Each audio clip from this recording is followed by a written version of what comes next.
Yeah, thank you all for joining us today. And then I definitely realized like virtual reality or meta is such a like a hype right now, and it's kind of like a buzzword, but at the same time we as customers we also experience like virtual reality in different ways.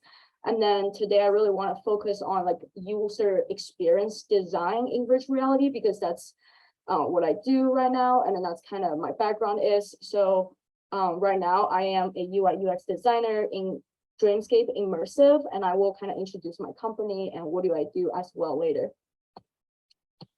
Yeah, so my journey, how I land in virtual reality field right now. I graduated in 2019 with industrial design, and I have learned physical design and end-to-end product life cycle.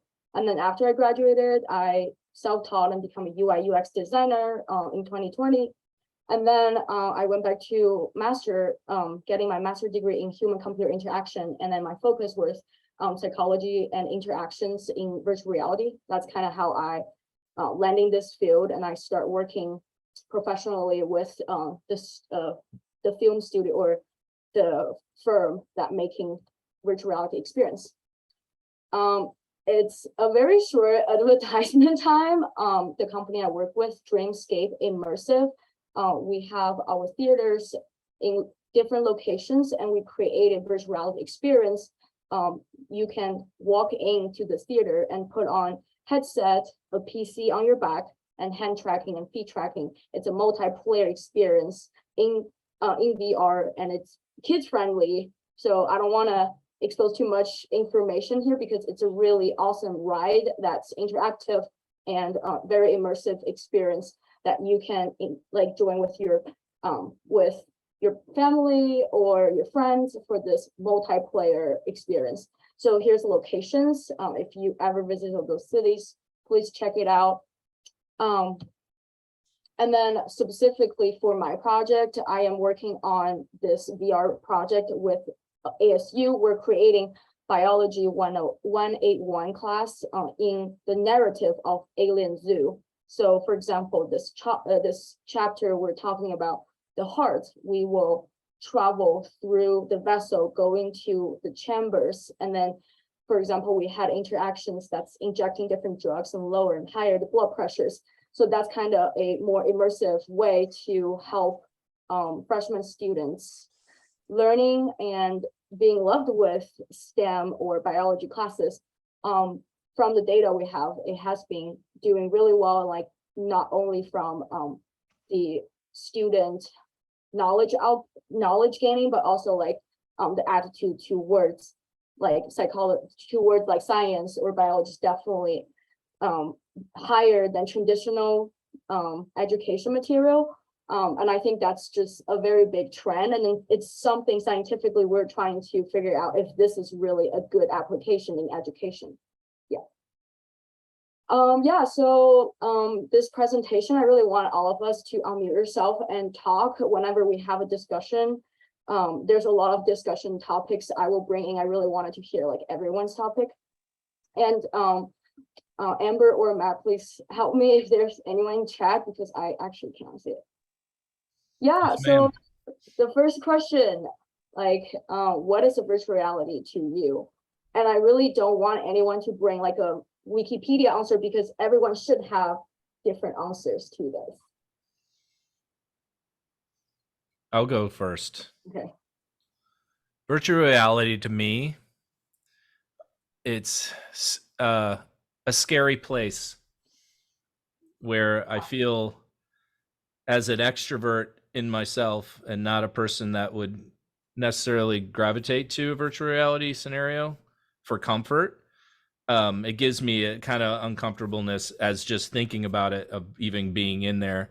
That's where I think that's maybe it's an anti like fear of it. Like I don't discount it. I don't want to not discount it. I think people enjoy it for different reasons, but whenever I think about it, I think about some kind of society that might lead into a place where then nobody really talks to real people anymore.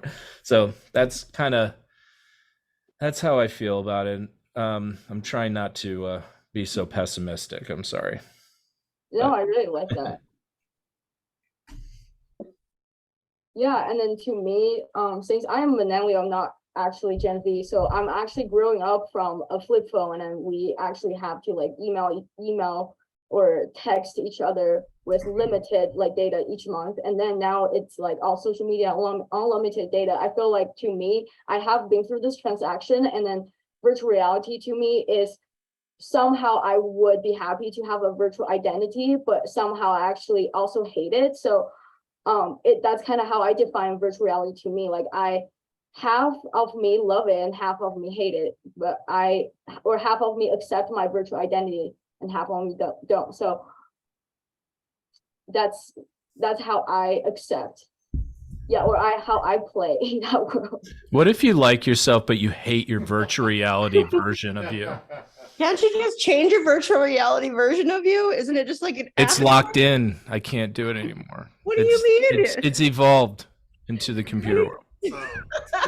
So Alice, like, I think like for me, like virtual reality, like there's some like really cool things, right? That I feel like are very interesting. Like some of the immersive, um, I've experienced some immersive, like, like I don't know what you call them, like films that are very interesting. They're kind of cool where you can like, you can kind of experience it in different angles and see the characters kind of interact with each other.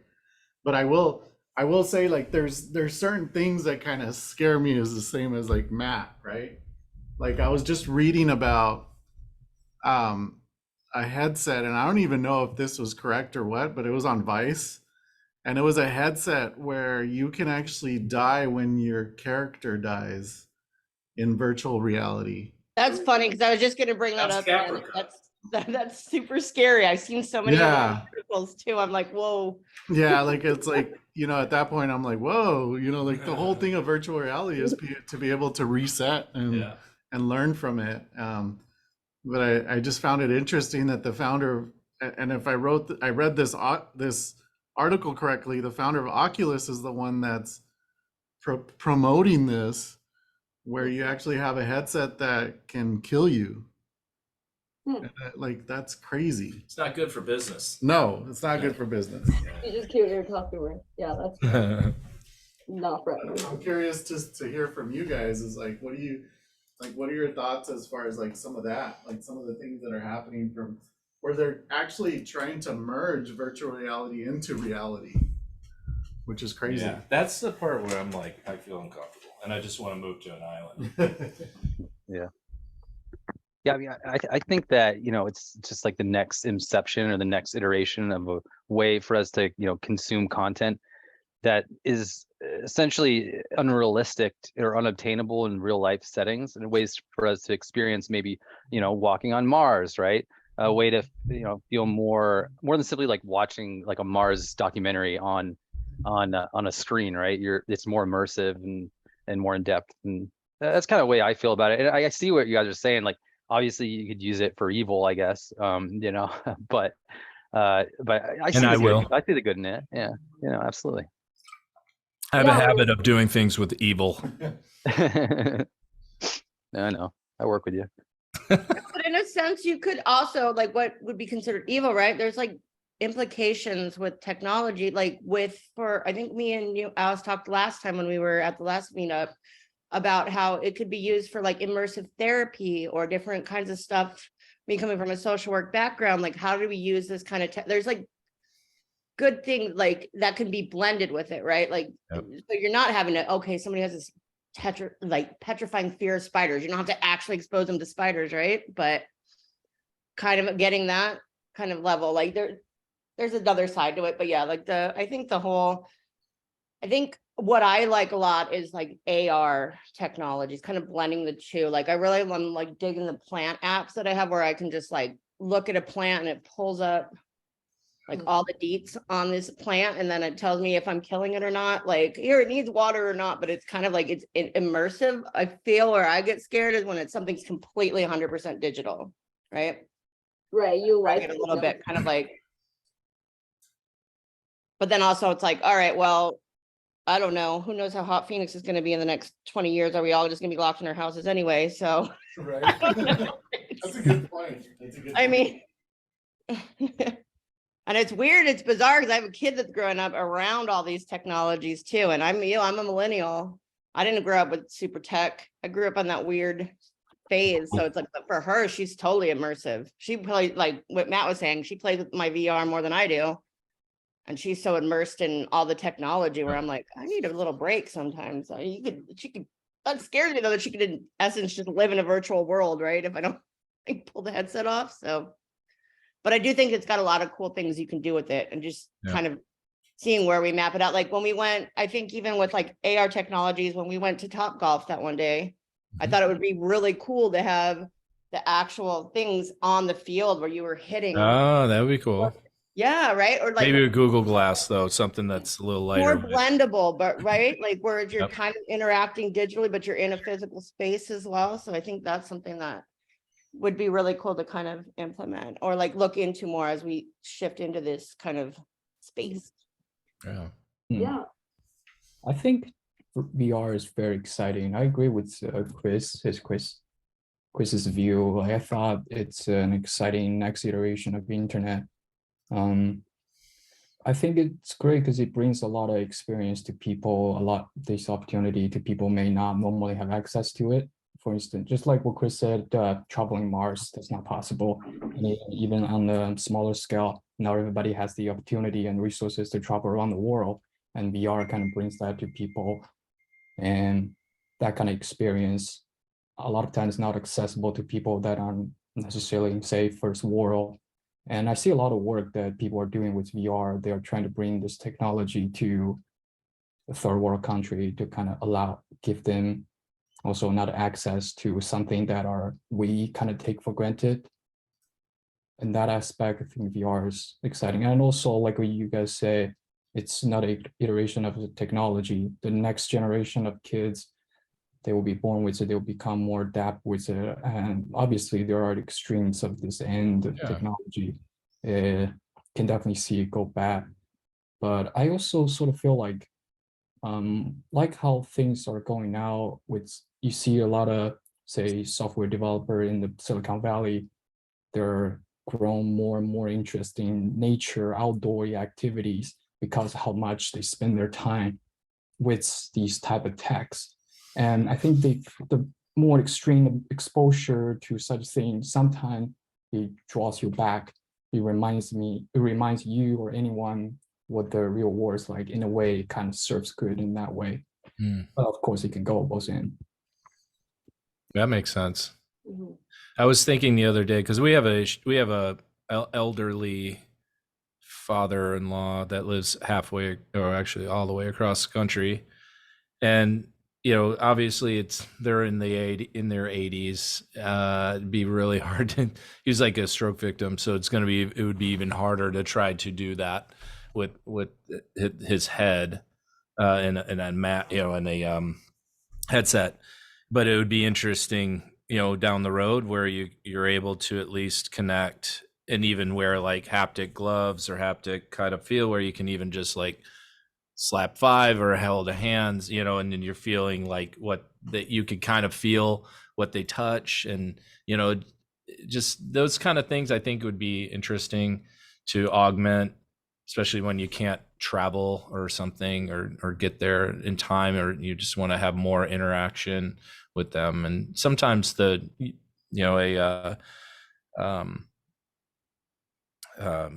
a Zoom or something helps a little bit with the face, but it's still maybe not the same. And if you had the headset and you're able to kind of look around them and it feels a little bit more natural, it'd be interesting to do that.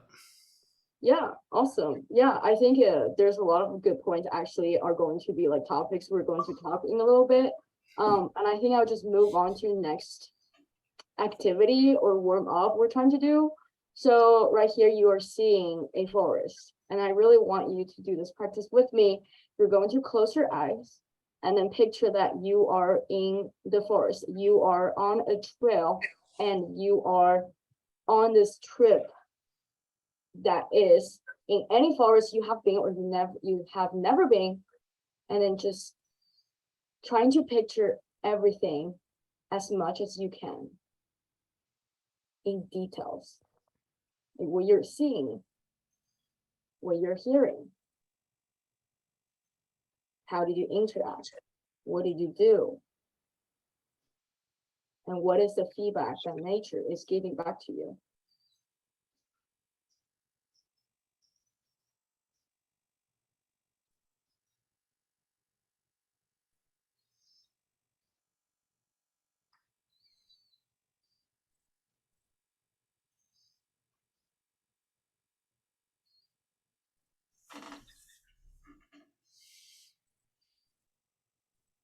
All right, yeah, I think that was a great, like, half minute. We are trying to picture that.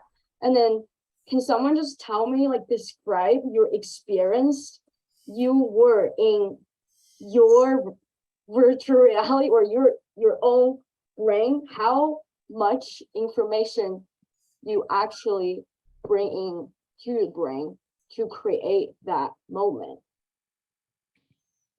It's funny because to me, it kind of felt like a meditative experience Right. because they usually say, you know, picture yourself like in a forest or something. So I Right. was kind of like picturing, like or actually seeing like this picture and then like hearing myself like step like on the leaves, like the sound of the crunching of the leaves, maybe some like a little breeze, like the birds, sound of birds chirping. You actually hear trees in the background too, like the Yeah, the things leaves. creaking and Yeah, the leaves making a little bit of noise and um even like it would be nice to even get some like wetness too, like a kind of dew or something. moisture in the air. Yeah. Yeah, because you could tell you're in amongst all these leaves and all this. Mhm. Yeah. Yeah, and as I was doing this, I was thinking like, wow, this could be an actual meditation, you know, like Mhm. go into this instead of like I guess spending time with your brain trying to figure it out. Yeah, I really like all your answers because you said like there's like a sound because you step on the leaves, and that's actually kind of like a feedback.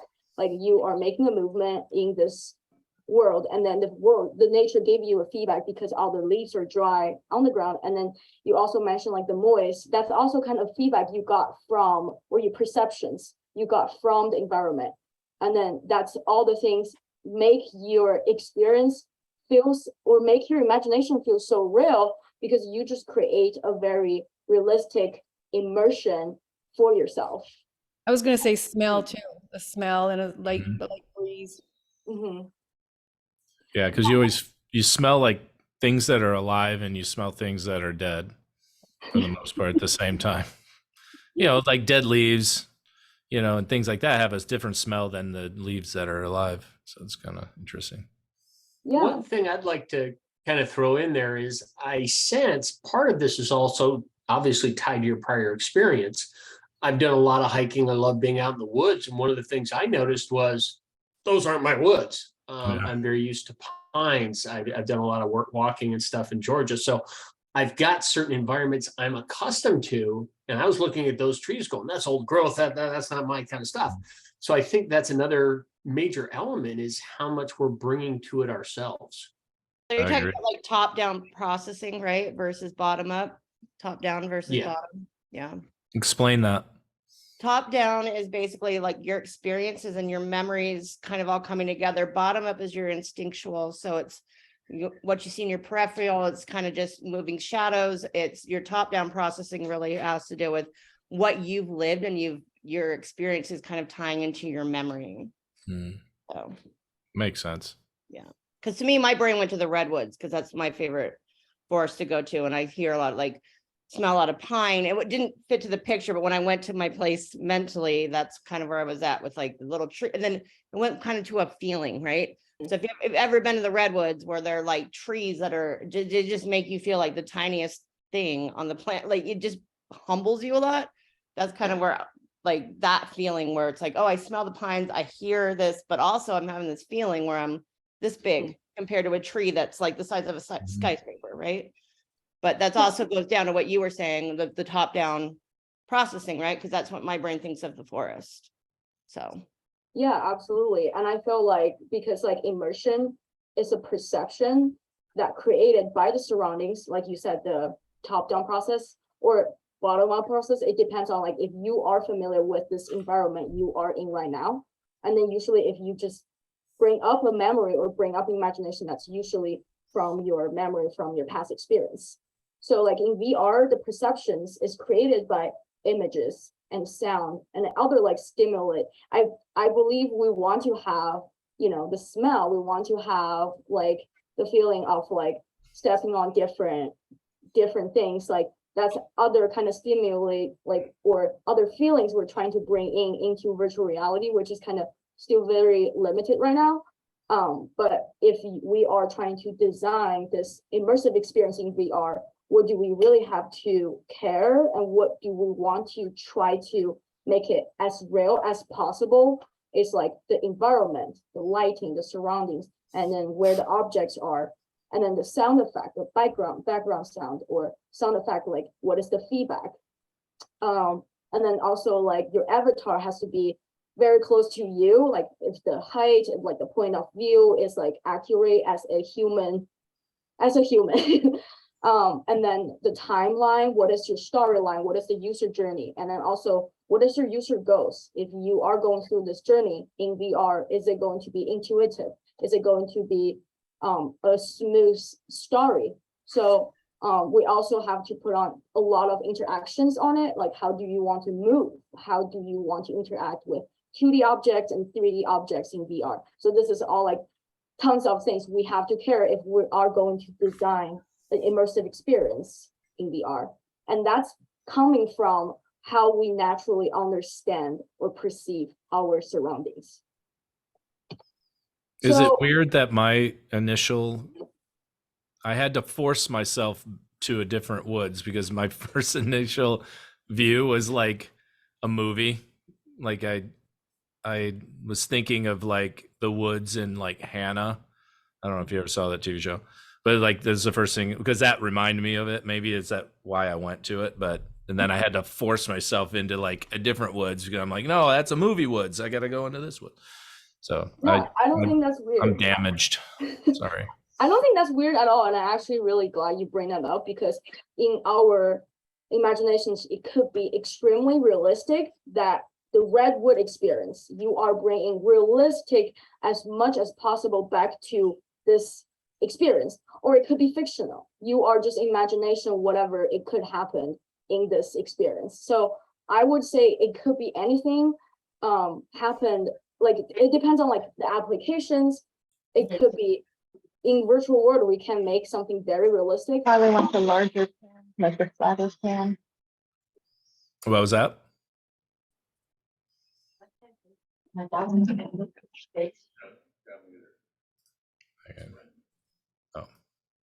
Sorry. Hi, Ren, do you want to repeat? Sorry. No, I'm sorry. I logged in and it said my mic was muted and clearly it was not. So, okay, I'm going mute now. My bad. No problem. That's a good, like even here, like, you know, when I walk in, I know what kind of conversation I'm having, like in VR, like what kind of controls and things that are happening, right? So like I've seen some spaces that, you know, I can join, but I don't want to join them because I don't know what to expect, right? So like there's like these real world situations where if I walk into a room, I know I'm going to interact with those people. Like what are some of those things that kind of that feedback to let people know what, like how are other people experiencing you at this moment? Yeah. You know, I think there's a level of that awareness when you walk into a room too. Like your brains are so fast and eyes are so fast too, and you hear way before you even get there, and you smell maybe even before you get there, and all that information has already been processed before you even reach the door, and you have your expectation of what you think is going to happen when you reach that door. And like once you pass the door and you're in there, you either are, you know, appreciative of what's going to happen, or you let down what's going to happen based on what your expectations were before you reached it and your attitude of why you're going to be there in the first place. So it's like you have that just quick span of the room, and you get to see almost everything. Like you can pick out things that you didn't even realize you were focusing in on, or just you can remember it. I feel like VR, at least in this aspect of it, could get there, but I feel like it's limited in all those interactions. Like I don't know if I would feel as comfortable with the VR on doing that same thing as I would as a human being walking through real life. Well, you can partially experience something in virtual reality, not forcing you to living this Right. world like Ready Player One. Yeah, So, exactly. But yeah, I think like what I want to try to like explain here is like there's so many different applications we can do in virtual reality, and some are extremely realistic and some are very extremely fictional. And then, for example, like industrial solutions like medical trainings, those has to be realistic, and then some of them like entertainment or gaming could be like very fictional. And then here are some examples, and I really want like all of us to kind of discuss like what is an advantage and disadvantage of those cases.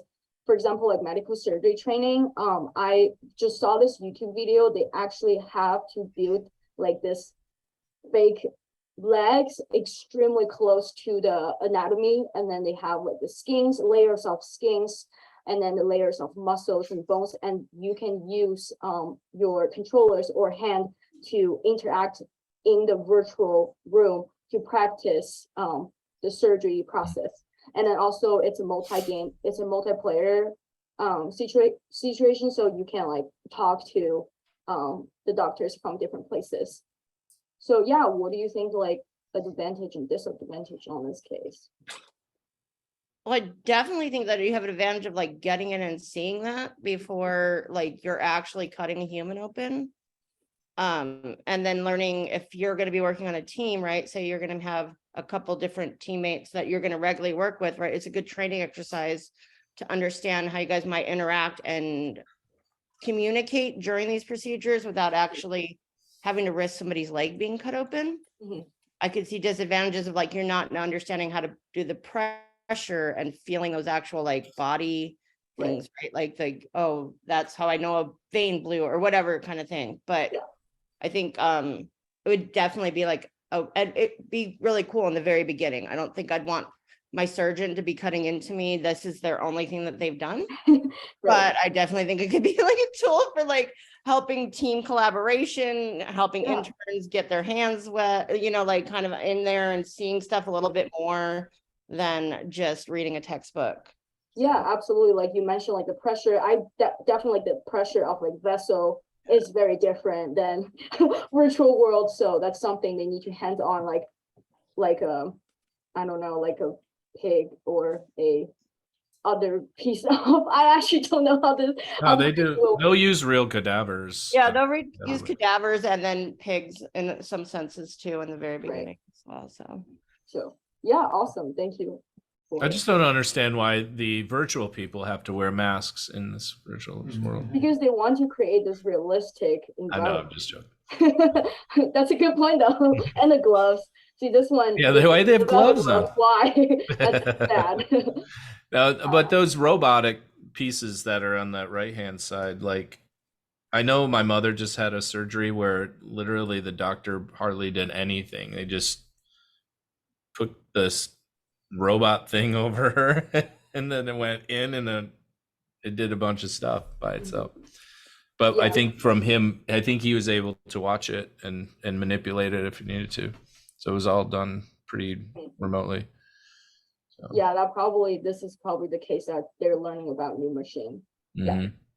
So jump to like next one. I think it's also a very realistic case that a lot of architecture or infrastructure design, like for example, this one is for pipeline.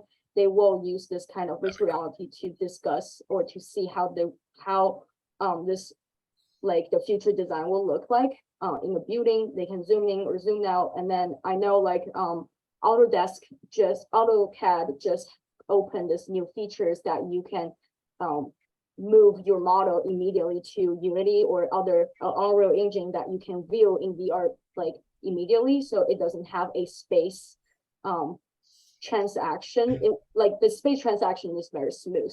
So that definitely like help architect or team to look at their design in a space, or like interior design as well. You can walk into this new space you are designing. I think this is a huge advantage for like the designers to just take a look of their design, like in the space, especially they work with the space design. Yeah, do you That's guys see pretty cool. any, like any argument here?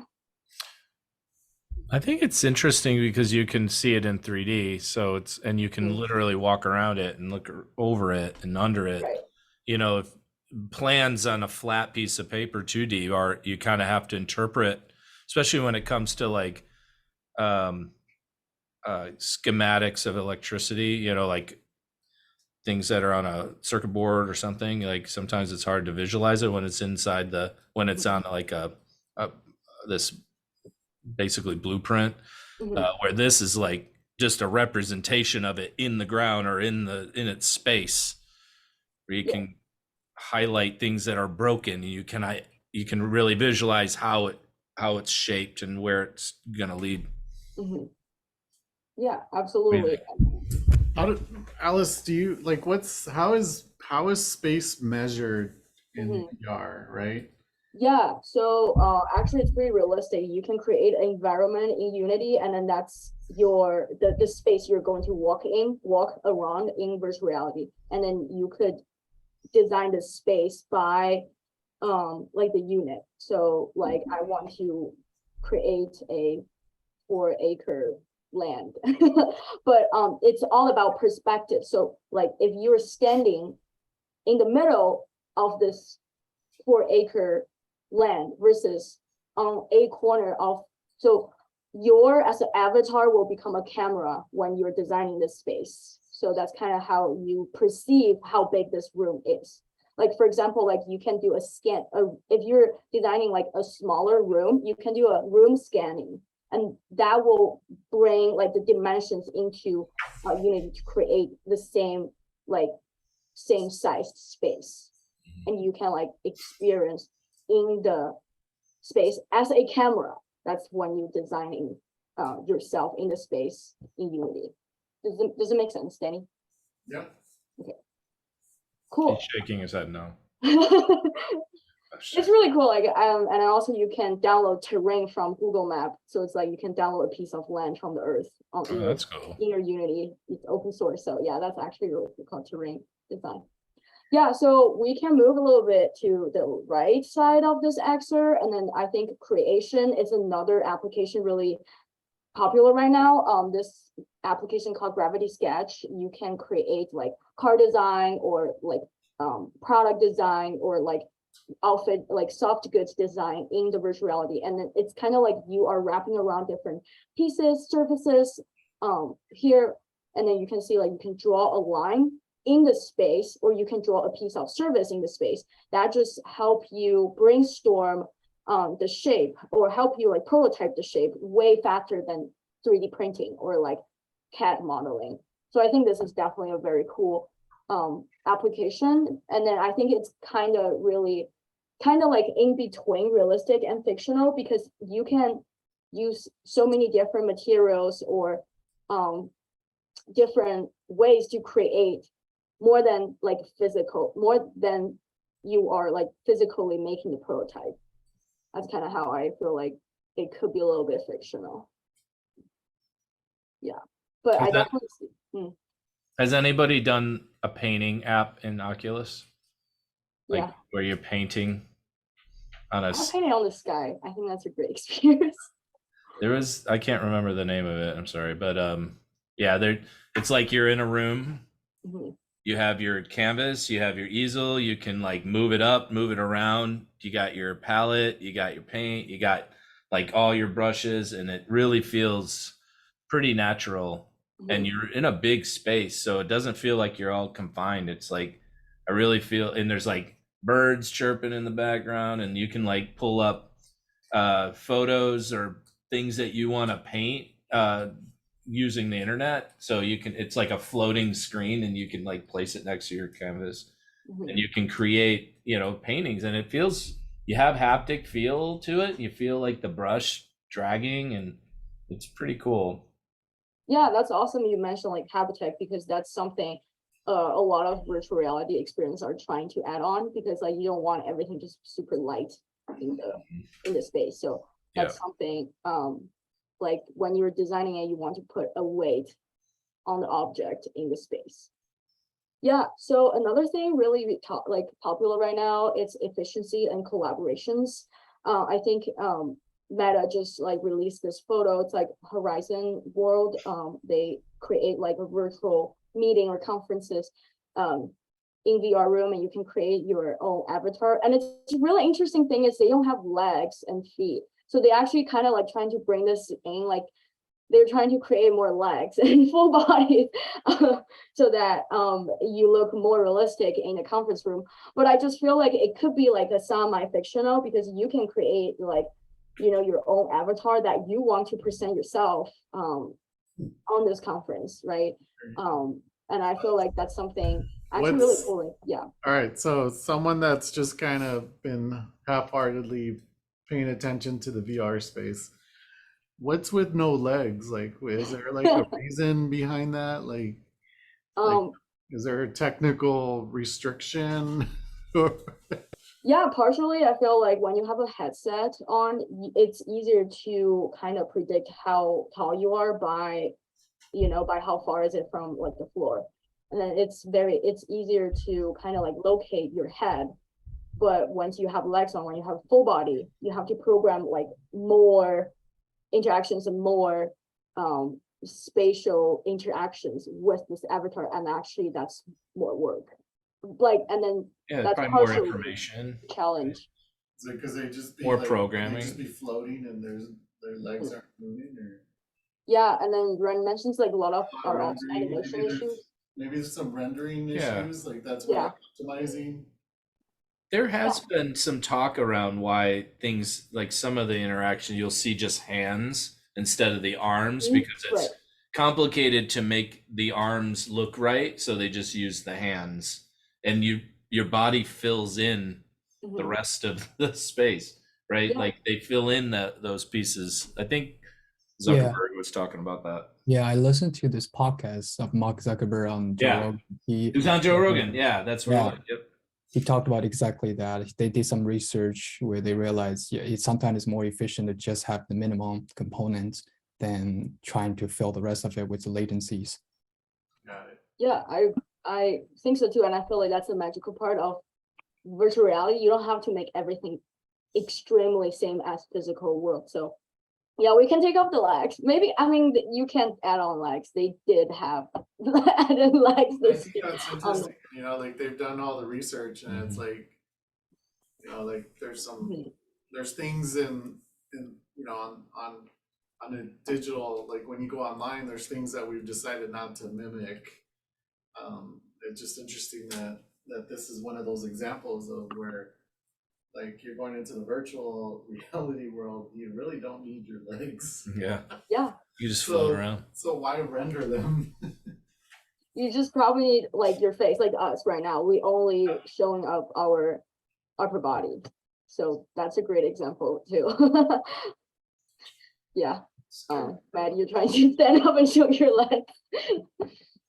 Okay, awesome. So we can move a little bit more to the fictional. And I think like one of the example is space experience that someone just mentioned. Like that's something we are not able to experience in physical world so far. And then I think a very big part of it is to make the gravity different in virtual world than the Earth, but that actually can cause like motion sickness or like feeling strain, because what you're seeing is different than how your body is feeling.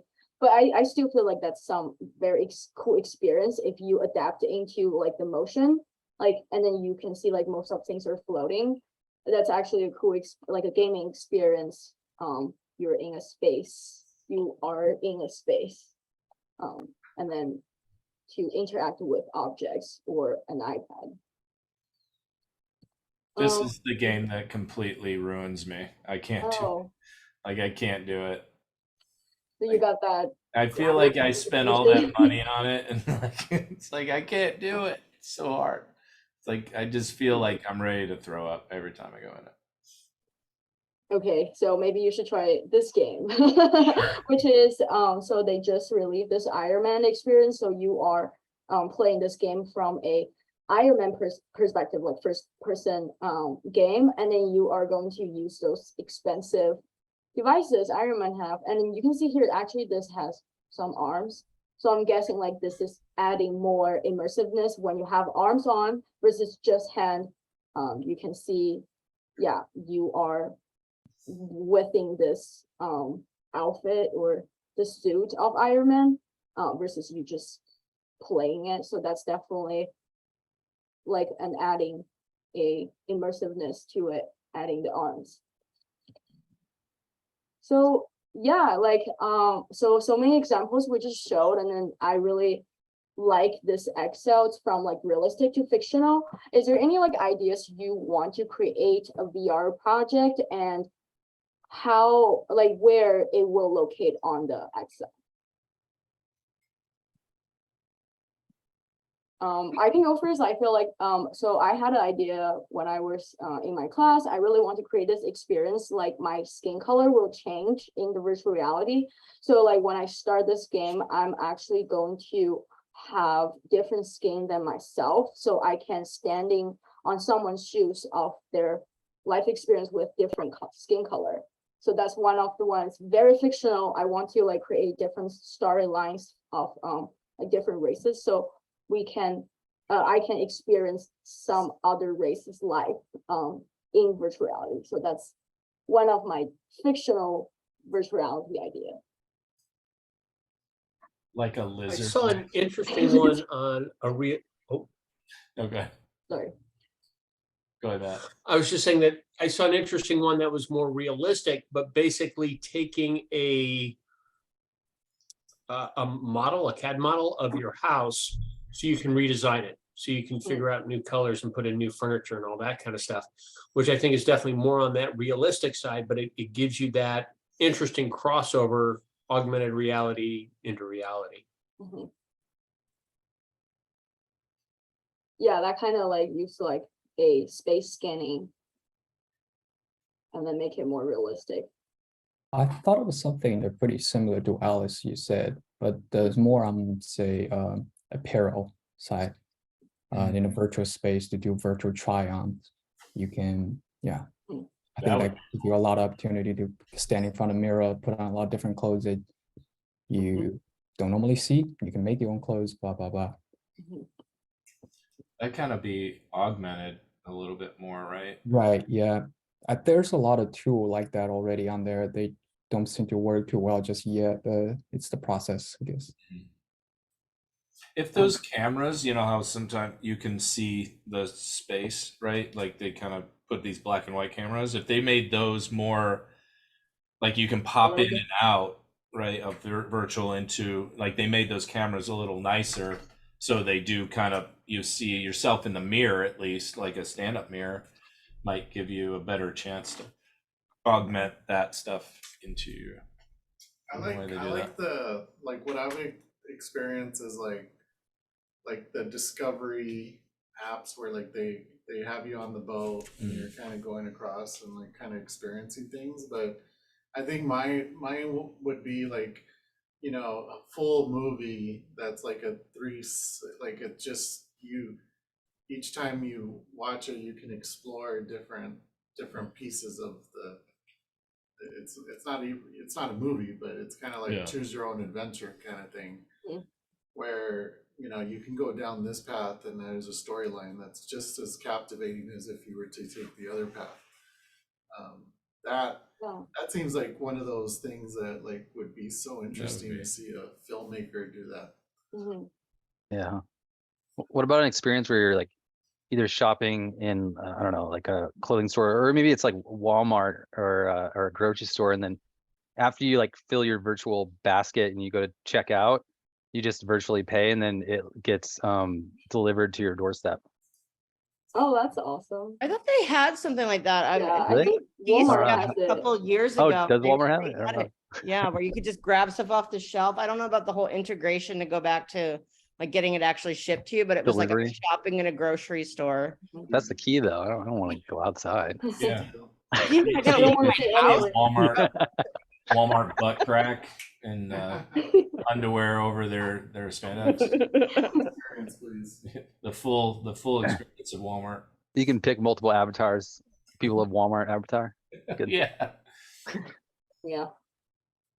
Yeah, those are great ideas. And I really like want everyone to kind of like think about like how do you want to like create this? I like if you want to like create a virtual project, you know, is it going to be like realistic or like fictional? And then that's actually going to help you decide a lot of design decisions in your projects. And then we talked a little bit about like kind of like as a product manager or like a product vision, how it should look like. I want to go a little bit detailed on like interactions, and this is kind of like what I do day to day. As we all know, like interaction in any kind of like products, like mobile or a web app, is something you see, and then you make an action on it. You either click on it or you make a movement upon what you see, and then you will get a feedback from the computer or from the machine. And then you will see new informations, and then you will do this again. So based on this loop, we that's how we decide, that's how we design like interactions in virtual reality again. And then one thing that this has already showed already, but it's a virtual like a VR interface in the screen. This is Oculus room. When you log in Oculus room, you are seeing this curved screen in front of you immediately. And then this is a very like the first step, you trying to define what is your interface and then what is on your interface. And then it's very similar to what we do, like UI UX design. It's like what this UI should look like, and then what is information on it to help my user navigate information. However, this is where we're really familiar with like design a screen, but we have to decide like where the screen located in VR. So when you have a like a visual very close to you and it's 360, your focus point is actually very narrowed, just from this area, in this area. Like when you're putting on your headset, yes, you will scan your surroundings, look up, look down, look all over you to learn about your surroundings. And then your focus is going to be the front. And then this is a very narrow area. And then from a side view, we usually take like our focus point is a little bit above the horizontal line. So it'll be this area. So because of that, as a UI designer, you're going to put your UI piece like around this area. And here are some examples. We saw the 2D interface in the virtual reality. It's like the content area is a little bit above your horizontal line. And then the like the menu or sub line will be above or below your content area. And that's how we put the most important piece of UI and then content in your scene. Yeah, is there any question here? So this is like the UI part, UI design in VR. Not a question, but rather a comment. This reminds me of a next thing that I realized recently. I wear glasses, and I have also worn contact. I wear glasses most of the time. Once I put on contacts, it reminds me of this peripheral vision that kind of got lost from this frame that I have. I think, yeah, this kind of reminds me that kind of. Yeah, I think your frame will be kind of blended into like this area.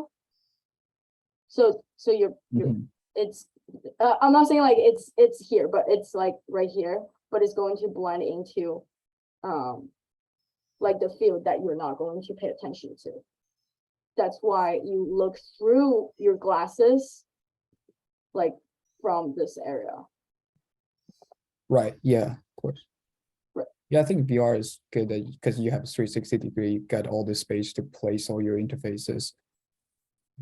Yeah, it's exactly. more realities. Mhm. But also like you have to kind of like decide where your most important like interface going to place in the space, so your user is not going to like lose the focus. Yeah. And then after you saw those information, you're going to like make an action on it. However, in VR, it's not going to be a mouse, it's not going to be a cursor, it's usually a controller, or it's going to use your fingers or hands, like if they have hand recognitions. On the left side, this is like a typical Oculus controller, and I think it's really funny to me, they like copied PlayStation controller versus a computer mouse. So they're actually like using the logistic of gaming versus a mouse. Hey, do you know if there's been any studies or any kind of like moving forward on like moving away from this into like actual gloves or kind of stuff that yeah. would make it more haptic? Mhm. 'Cause I get really kind of messed up with these things, like doing Right. that. Like, and I'm like thinking in a way when we were talking about like where you'd want to go with things. And it came up in the chat with like cognitive therapies and such, but was also thinking about a way of like Mhm. when you're trying to train social workers on like geriatrics and different stuff and trying to teach somebody how people interact with the things they go through with disabilities, when they can really learn and be immersive in that and really seeing what somebody who has vision impairments has to go through, or haptic where they can't feel and touch. That's like a powerful learning experience. So I was wondering if you have any kind of knowledge on if there's any kind of talks around making something like that to be around gloves. Yeah, there are actually like multiple different new designs of controllers coming out. Like I still call it controller because it is, and some of them are like a complete gloves that create so many different like haptics, and then more even so like grips on your gloves. I think Frank can onto that a little bit more because we actually had a like chance to buy one of those gloves for the lab last year. And then some of them are a little bit less than a glove, so it's some of the controllers or sensors on some of the key fingers, like index fingers or like your middle fingers. So like when you're moving your fingers this way or that way, it's kind of like making the click. Or once you are moving your gestures or hand postures, it actually gave different signals to like the PC or to the headset. And then on the right hand, on the right hand, this image is from HoloLens. So HoloLens doesn't have any controllers. It has great hand tracking and hand recognition like system. So your headset knows when you're doing this, it's certain like actions. And then when they start, they actually project the start button on your wrist. It's super cool. It's like you're doing this and you click on your wrist and then you're clicking a button, and then some of the buttons will follow your hand. For example, like it will have AR buttons like coming out of your fingers, or it will follow each of your fingers. So that's like HoloLens definitely has been doing a lot better than Oculus. Yeah, but I don't know. So I need to like, I will skip this part a little bit just to answer your question. So I'll go back to this image. So you can see like on the right hand is doing this gesture, and then the point, it's a pointing. So when you're doing this gesture, you can like move like this, and then there's a ray coming out of your hand, it's aiming. But when you're doing this gesture, it's selecting. So when you're doing this and you're aiming, there's a ray coming out of your hand, you're aiming and you click.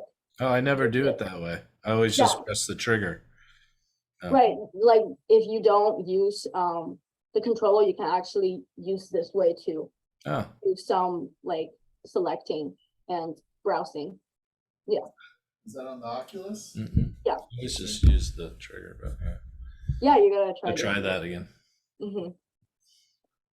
So yeah, like actually that's a very good question, because you actually have to consider how, like, what is your users, and then how familiar they are with like the joystick and the buttons. I actually hate it. I don't like the joystick. I wish it just yes and no, like left and right buttons, right? And then so one of the interface will look like this. You will have the controller in the scene, and there's a ray coming out of the controller. So when you're designing it, you know, like the user are actually seeing the controller, they are pressing, and then they are seeing whatever they're pressing. So that's one of like the button interactions. Because of that, you actually have to create a lot of icons. As a UI designer, you have to put them on, just like when you first start playing, like using like PlayStations or Xboxes, it's like you need to have those reminders. But there's another kind of like the interactions. You don't have to have controllers. It's a gloves in the virtual reality, and then you just use. So for example, I have a controller here. You just use the physical distance movement to control to control the buttons. That's another really popular way right now to get rid of the controllers in the scene. So this one you can see like it's pressing just by doing physical movement. Airplane simulators, or they use that a lot. How accurate is there any data on how accurate it is, right? So like for your user, like what's the accuracy of this versus using the controller? Yeah, honestly, just like I don't know about data, but like from my personal experience, I have seen like my button is very far from me. Sometimes like the I think like space calculation could go wrong, and yeah, the button is too far from me. I need to walk a couple of steps. Like for the size of a button, there's data around how big your button should be, just within an interface of like whether it be mobile or I'm just wondering, like in this case, is there any guidance around that? Yeah, so for like if you're using like array, you can make the button really small because it's equal to a mouse or cursor. It could be very accurate. Like for example, all of those interfaces, like those like buttons are very small, just like a desktop website. That's because you have array coming out of the controller. But if you are making the interactions or using your hand, it has to be slightly bigger and noticeable and physically perceivable. I've had my controller's battery go out, and all I want to use is my eyes to like just be Superman and just like laser vision to tell it where to go. When are we gonna get eye tracking? I believe they're working on it.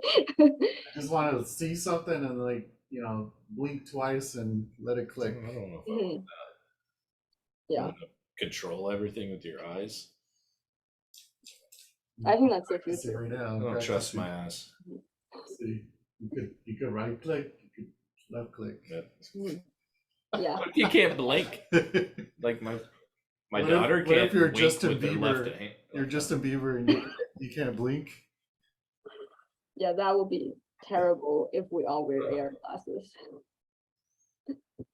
But yeah, I think like interactions are definitely having so many different ways, and it depends on like the user group, depends on like what the project you're working on. You kind of have to smartly decide what is the best way to implement. And then I want to mention a little bit about like 3D objects, how we like interact with 3D objects. As we all know, like we have the neutral to interact with objects because we interact with daily objects already. So for example, if you see a ping pong ball, you want to pick it up and you know it's light. And then if you see like a mug, you want to pick it up from the handle. So all those like intuitiveness we have to bring into virtual reality as well. So this is one example. Oops, I'm so sorry. This is like some examples in the virtual thing that you want to grab the toothbrush on the handle versus the top of the like toothbrush, right? And when you grab it, you want to feel like the weight of each object slightly differently. So those are definitely things I think we are trying to make it more and more realistic. And then on the right hand, you can see like this controller is like grabbing a controller, but what you see is using a drill. And then the newest Oculus Pro just added vibration on the controller, and that can help you to feel, oh, I'm actually drilling into the wood. I think that just all different different aspects to make your experience more and more immersive. Or if we want to be like kind of fictional, like if this is Beat Saber, Matt's favorite game, and then you can see like you are holding a thing way longer than this controller in the thing, so you can interact with the object without like thinking about how heavy it is, or without thinking about like how do I interact with it like physically, because this whole virtual fictional light or sword is fictional, so your brain is telling you it's light, it doesn't have the weight. So that's a very big different part when you're designing the interaction with object, how like fictional or how realistic you want to define in the virtual world. Does it make sense? Mhm. Cool. So yeah, that's kind of like user experience, user interface, and then also we kind of define like how do we help with like the realisticness or the fictional experience in the whole product.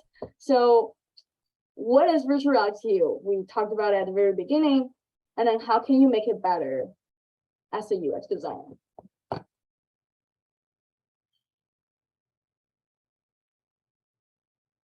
Yeah, please just talk. Go ahead, Ren.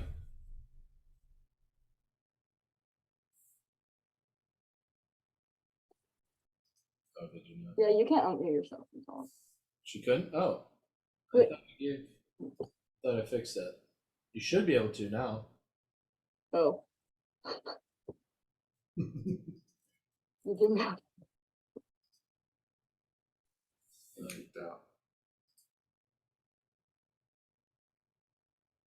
Anyone else? I feel like for me, in the user experience part of things, like I always kind of come back to, you know, being able to have a purpose or aligning to a purpose. I always go to the practical things, I guess, with things like this. Like the games are fun and all, but I always find I want to do practical things. Mhm. So I don't know. I think like the more and more we get to where it's more available and accessible to help with certain situations, right? Like right now you have to actually put your headset on, get your controller, get like that, where it becomes like as easy as pulling out your phone. And that, like, obviously they're working with that, like just to figure that out. Like I think that's the biggest like turning point, right? Because like back in 2007, I was using QR codes to do augmented reality, but you had to have a webcam and a big old laptop to point it at, right? Not until you had the phone. It's like we're slowly getting closer and closer to that. Like, I think right now it's education and entertainment seem to be the number two things that are leading this. I'm curious how we can make it more, like to Matt's point, more practical, more part of your life, not something that you have to physically prepare yourself to go do something, right? Yeah. Like you want to just like, I will do this in VR, but this couldn't be Like achieved in any other device. Yeah, for like example, like we're like we got a whiteboard back here, and we could quickly transition to a VR space because we're like, you know what, let's take it to VR real quick, right? As we're collaborating and things like that. I think if it would be as simple as that, that would be kind of cool. It's like once we start collaborating and saying, you know what, let's take it to let's go to the VR room to collaborate on this. To the VR room. To the VR room, like to us, it's like we're talking about something, we're on Teams and all that stuff, and I'm like, you know what, let's whiteboard this, right? How do we how do we break through some of those barriers, some of that availability of things that are available to you? I want a whiteboard on every wall. I know that'd be cool. Right off.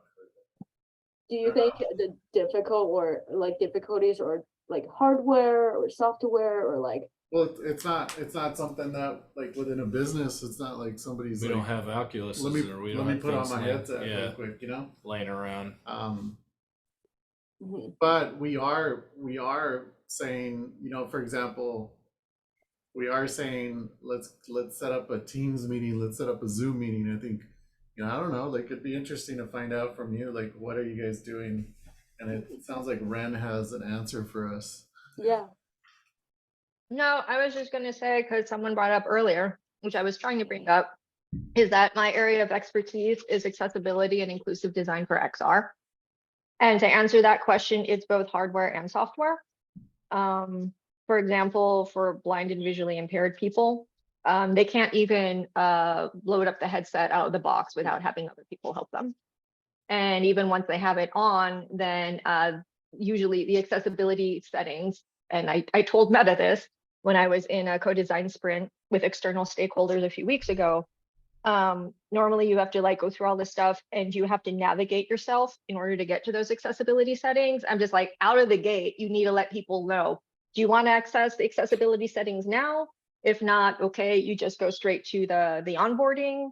And if you do, cool. And if not, you'd let them know, well, if you don't, you can find it here later. And that's already going to be like a huge benefit to a lot of people, mhm. particularly those who have some kind of vision impairment. So, but yeah, there are a lot of stuff going on. Like I'm part of the W3C Immersive Captions community group.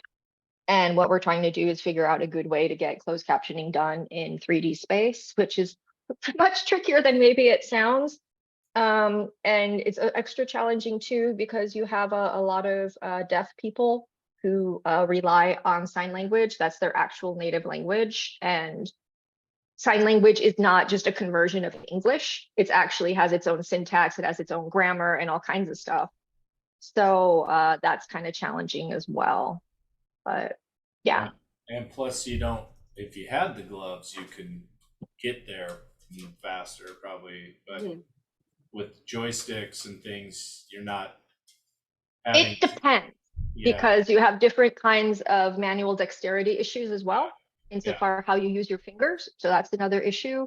You know, or even people who can only have like say one hand. So having two things that they need to use, that's another issue. I mean, there are all kinds of issues. I think about this all the time. I work with people trying to figure this out all the time, which I find super fascinating. But yeah, so that's my contribution. Yeah, I was thinking like if you have the gloves and then you are using a sign language, but it can translate immediately on the Well, digital world. another issue with sign language is that the glove technology isn't there just yet. And another thing is that part of sign language is actually you pick up is based on facial expressions. yeah. So it's not just your hand. facial stuff. So now you have to wait for the text for that, which is coming, which in and of itself to me is kind of creepy because of the kind of biometric data that they request in order to do that. So that's the trade-off. And I do stuff in privacy and security as well in XR. I'm very much in XR space. So that would be required also in order to make sign language usable. But insofar as doing stuff or an ability to do things with your hands, the other thing is voice user interfaces. So expect to see more of those, which is great if you don't have some kind of speech impediment or whatnot. You know, a lot of people have multiple disabilities, so it's definitely a challenge, but I Just love a it. Boston accent. I think now I see why Mark Zuckerberg is so interested in this. He can just have a reason to harvest all our data. Oh yeah, we were talking about dark patterns for that, the privacy, like the recent thing where it's like they're trying to nudge you to disclose more stuff, even though it's opt-in. Yeah. There are a lot of debates about that, but you know, they're in the business to make money. Okay. No, they're doing this for our benefit and our health, right? Benefit. That's what they're doing it for. I'll give you more if you give me something. I mean, so like I know that like we've had some cases where we've done prototypes or just demos on how AR could help your business, but we haven't really seen anything kind of move to that. Nobody's Just, yeah. requested that type of research Yeah. for us. Yeah. I think, you know, it'd be In the interesting, enterprise space, anyway. be interesting to keep kind of knocking down that door and seeing if there's a bit like, Yeah. you know, like what's the overall cost and maintenance of a company Mhm. having some kind like the AR equipment, maintaining it, securing it, all that stuff. That's like kind of interesting from an enterprise perspective. The only thing I can think of is there's certain, you know, using it to avoid certain dangers, but there's certain situations like in mining, they're so heavily regulated in what you can do with it, and the government gets in the way with that. Yeah, like education and training seems to be Mhm. the right place to do it. Yeah. Matt, I think you like muted everyone actually. I think I someone muted solved the everyone? issue. Yeah, I'll mute themselves. How can I said they can unmute themselves. I don't have it You locked. will only listen to us.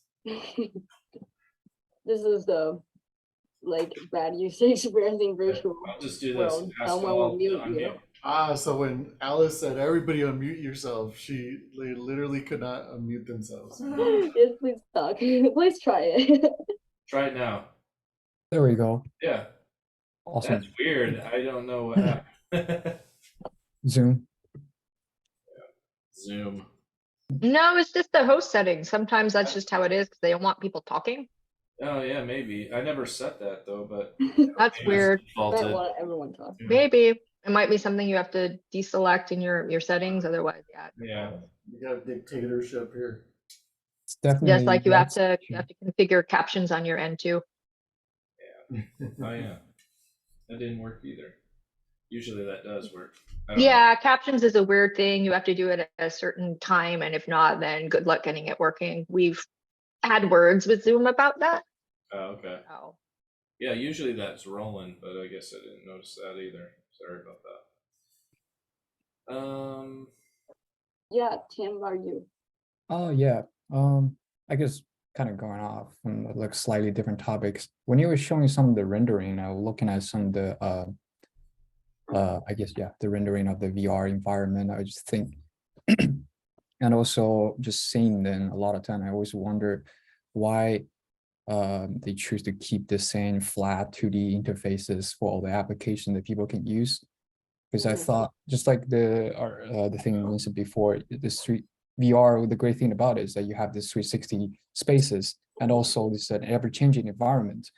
A lot of this rendering I've seen so far, or even just for work collab spaces kind of application, they just give you multiple different monitor essentially. That's really not that different from having multiple monitors in front of you. Yeah, exactly like this one.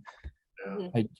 Like that's not necessarily innovation, I feel like, and they didn't really provide much more value to anyone to choose to use. Like if I see this, why would I want to put on the headset to do that when I already have this on my desk? And I think there's more opportunity to be explored with like interfaces. It could go beyond 2D and also beyond just some flat simple interface like that. Like I'm thinking, like for instance, with a web browser, you go back and forth. You can go back and forth on a web page path, right, from the home page going to deeper, and that always is kind of just you're just switching the screen that's in front of you.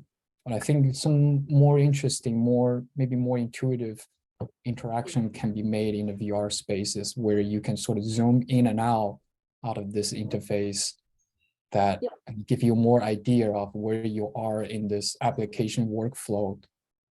I think those are things that like, I haven't seen people would explore much. Where like this just give you multiple monitors. You just have lots of monitors, and you can achieve that technically without a VR headset. I think if we're talking about making VR better, I think exploring more dynamic 3D interfaces would be an interesting route. Yeah, no, I really like it because like honestly, like on the right hand, this like a war room kind of like design, like, and also like kind of Matt mentioned, he wants whiteboard everywhere, right? Like you can have unlimited whiteboards in your virtual space if you're working like with your team in a virtual conference, right? And then like, so for example, like you can have as many as monitors or screens open in your virtual space like this one, when you are working there, versus like you just want a render of your desktop. That's kind of like unnecessary. Like why I am in a room that looks a render of my room, right? That's just like sounds like a very unsmart decision. But Yeah. I just feel like it might, like for example, this one, it might cause like fatigue very quick. It might like cause like confusions on communications, right? It could like cause problems, but I think it's like depends on how big the project you want. And then maybe like this kind of like conference room, the host can limit how many whiteboards we want to have, right? Or like limit and close some information that whiteboards are confusing the team members, right? I think that's just a lot of like interactions, or like the storyboard, you have to design case by case. But I think that's a really good point. And then But there's a to- lot of design. To his point, you could use distance, or you can use Yeah. things to see, like to You kind can of do, yeah, round like Right. there might be spin it. some, you know, like the scrolling and the back and forth.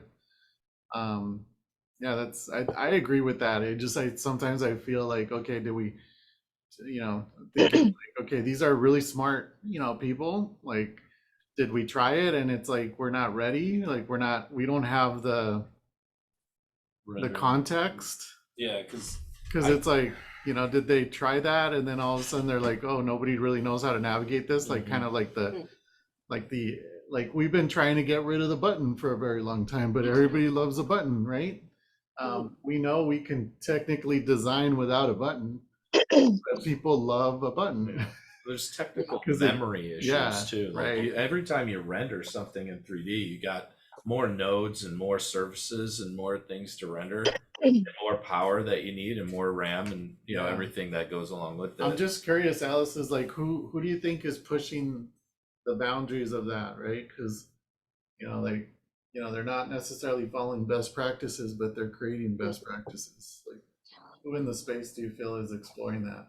I think like product manager of those, like if it's like, for example, like whoever like is designing this team's conference room, they definitely have this opportunity to define what kind of feature to bring on this product. Like for example, when Zoom is designing their product, they have this opportunity to say, okay, only host can mute everyone, right? Or only host can like allow one certain person to share screens. And those kind of features is like, I think it's really helpful. One of the ideas I actually thought, like when you were talking, is like, what if we have virtual sticky notes, and then you press one button, every sticky notes will like organize in a perfect way.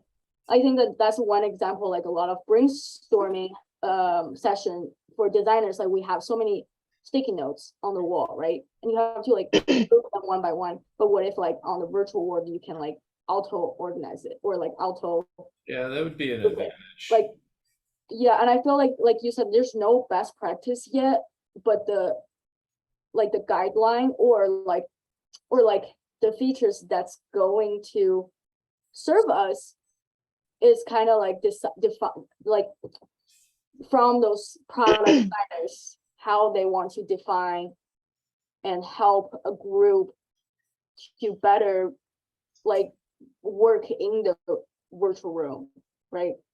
I can see even this interface right here, you get some major fatigue on your arms. Yeah, Well, I I mean, agree. you know, like for example, we're working with utilities organizations, and these guys are in front of, like, in the real world, they're in front of something that looks like this, right? With 10 different, 20 different screens.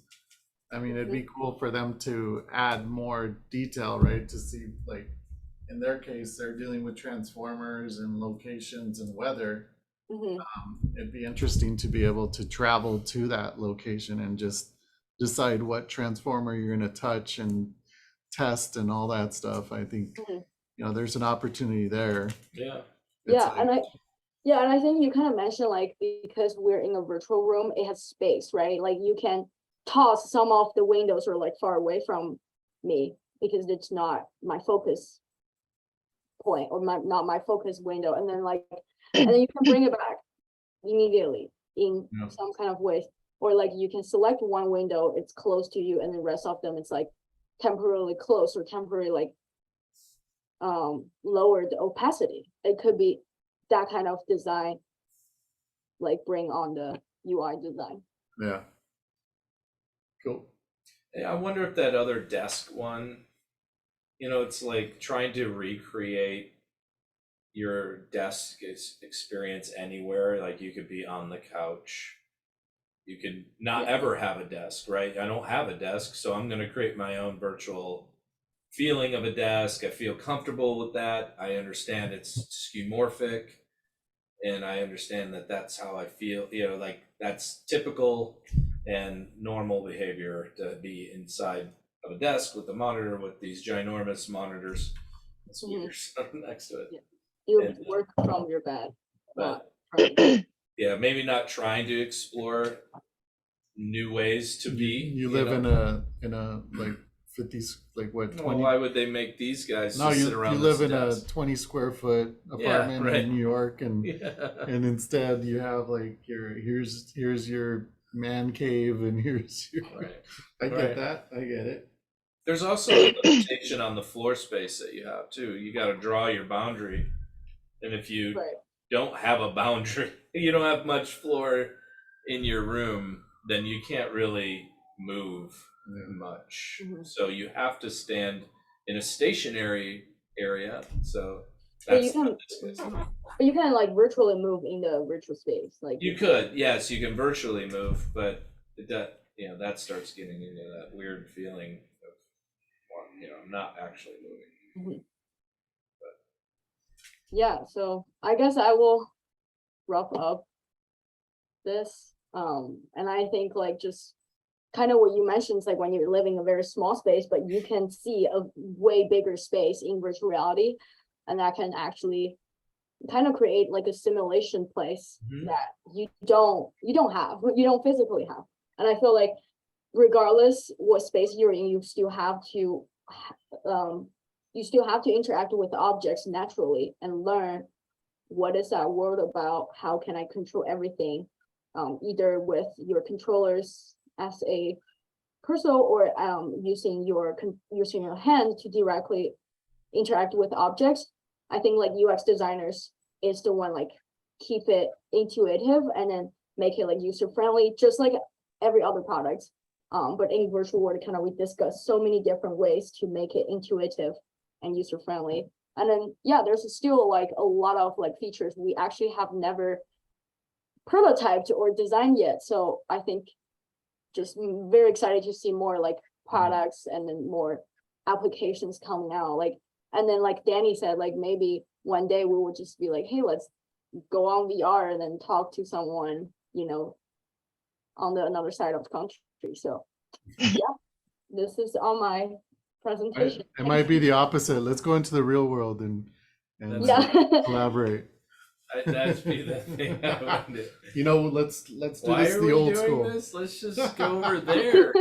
Just stick a real Yeah. sticky up. You're like, oh, Danny, you're here actually. Yeah. Wait, I can't seem to stick this in my video. I don't know what's going on. Hey, how's it going? hey, how's it going? All right, let's get off the Were real you here world. the whole time?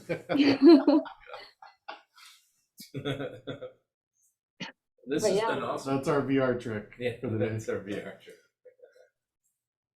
Anybody else have any parting thoughts? Has anybody seen Caprica? It's a prequel of Battlestar Galactica. Am I getting too nerdy with that? No, I remember Caprica, and it's like, why did you come up with a bunch of stupid stuff? Was it score? What was score the word they had for? Yeah. They were trying to extend it up. But they had that set, that, you know, that virtual world that you didn't move, right? You just sat there. That would be the ultimate in maybe the accessibility and inclusive, you know, when you don't have to do anything and your mind just makes you go and you just go into a trance. It might come up because right now they have ways of doing things just by reading your surface thoughts, which is awesome and terrifies me. There's a lot of stuff that I think is awesome and terrifying. Yeah, for This sure. is the theme in my life. Or there are ways you can do things and it will just like pick up on like twitches in your cheek and your jaw. Like there's all kinds of stuff. I just specific like eye movements that you can do and it can like translate that to things. It's just fascinating. Yeah. How would I ever give people like the look? Like when somebody's talking. Well, that would be something different, but they actually are coming up with, you know, the face mapping. So Yeah. at some point, you know, they're already doing that, not necessarily like projected into VR, but they're doing that with 3D models already. So you create your avatar and it'll emulate you speaking. They're still working on it, but it's there. You That's know, it's not overly refined, all kinds of stuff. Yeah. Yeah. I But think- thank you, Alice. It was great. Yeah. Yeah, thank you. This was awesome.